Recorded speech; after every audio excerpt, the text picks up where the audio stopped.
வணக்கம் மக்களே. நாம் முதலாவது என்கின்ற சொல்லை அடிக்கடி உபயோகிப்போம். அதில் ஒரு ரகசியம் உள்ளது. எதை செய்தாலும் முதலில் என்ன செய்ய வேண்டும், எப்படி செய்ய வேண்டும் என்று தானே கேட்பார்கள். ஆசிரியர் பாடம் நடத்தும் பொழுதும் முதலாவதாக இதை செய், இரண்டாவதாக இதை செய் என்று சொல்லிக் கொடுப்பார்.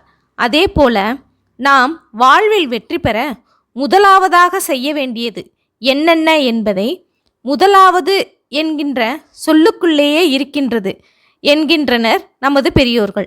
அது என்ன தெரியுமா?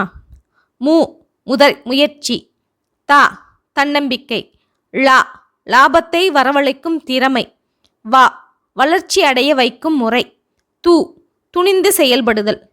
முதலாவது என்கிற 5 எழுத்தில் அடங்கிய ரகசியம் இதுதான். இந்த 5ஐயும் கடைபிடித்து வந்தால் வளர்ச்சி கூடும் என்கின்றனர் நமது